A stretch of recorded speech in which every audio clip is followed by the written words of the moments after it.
Hi there, my name is Rubén González and today I'm going to show you how to paint a metal door using the real colour paints. As usual, I'm going to use the specific thinner for these paints, but you can use any other compatible thinner that you may have been using up until now. So I've got here a piece of corrugated plastic that could be a door, and I've added a couple of strips to simulate where the separate pieces of the door would come together. What I'm going to do now is apply this paint from its new bottle to the door for a rusted paint effect.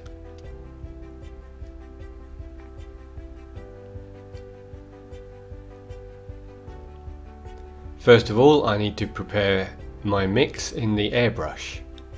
So, taking my thinner, I want to fill approximately 1/3 of the cup, or perhaps even a little less.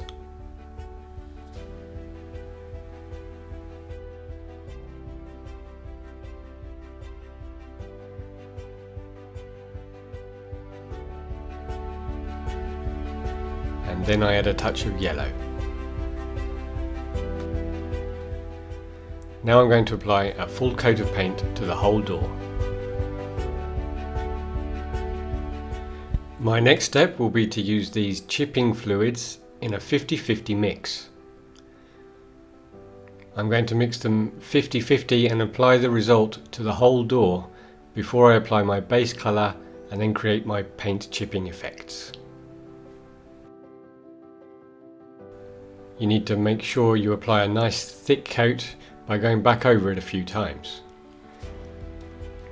Now I'm going to apply another coat that I will later lighten with a touch of white.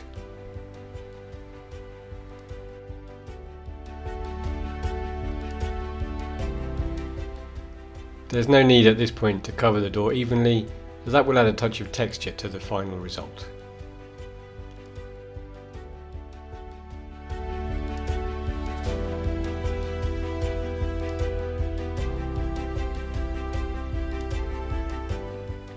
After applying the chipping fluid, all I need to do is use a bit of water and a brush and a toothpick or a needle or something similar to wet the paint slightly and remove it from wherever you want.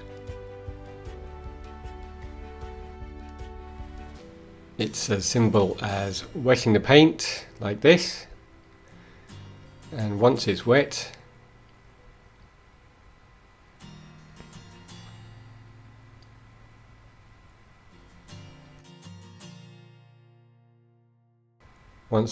you just need to rub a little wherever you want to create your effects.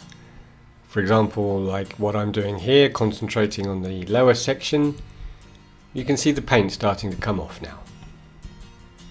What I'm actually doing is lifting off the chipping fluid, and that is bringing the paint underneath with it. You can also use the toothpick to create all sorts of different wear effects. First you rub the toothpick and then you apply a little more water, and once you've done that you can start taking off the paint. You can see the result here. Now with a mix of oil and enamel, which I've already prepared here with a little thinner, I'm going to apply a wash more or less all over the door. Applying it is very simple. You just focus on the grooves, at least the main ones.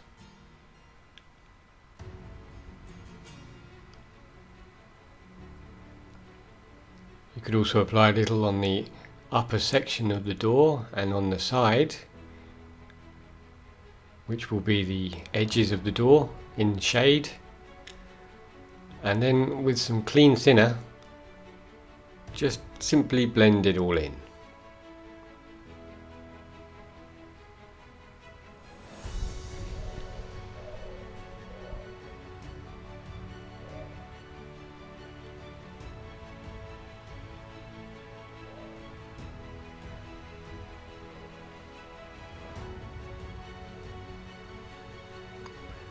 Just look here at the difference between the upper and the lower sections.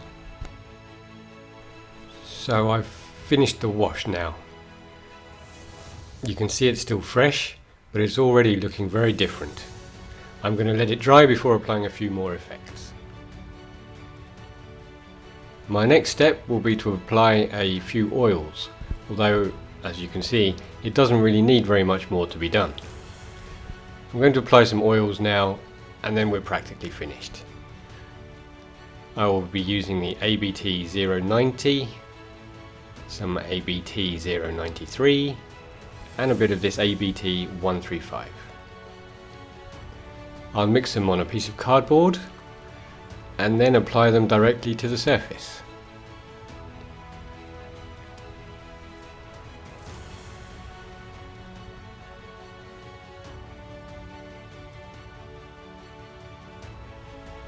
I want to create some shading at the top and some other effects around the door.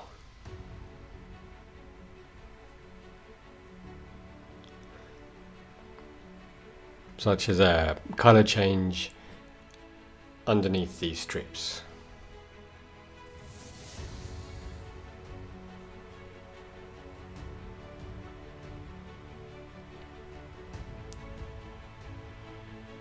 This here is going to be the darkest area because it will be right next to the wall. So I'll use more of the colours right here.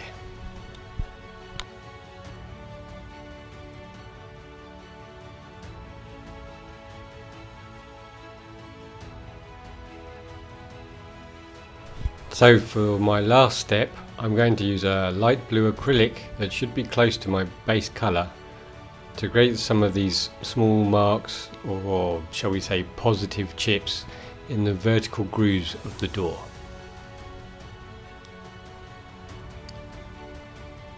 I'm going to use a very fine brush and I need to be very subtle. Let me show you what I mean. I'm going to add the effects on both sides of the grooves, and you just need to add a few small dots as a way of creating a touch of three-dimensionality to the paint chips and everything else. There's no need to go over the top or apply this effect from top to bottom. Just going over a few of them should be enough.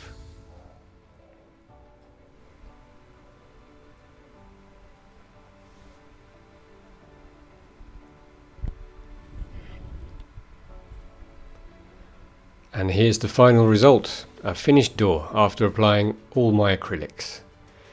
As you can see, it's now ready to be placed in its final position. And this here is the finished door in its final position. I think it looks great. Well, I hope you enjoyed this video, and don't forget to drop us a like and follow us on all our official channels. Until next time.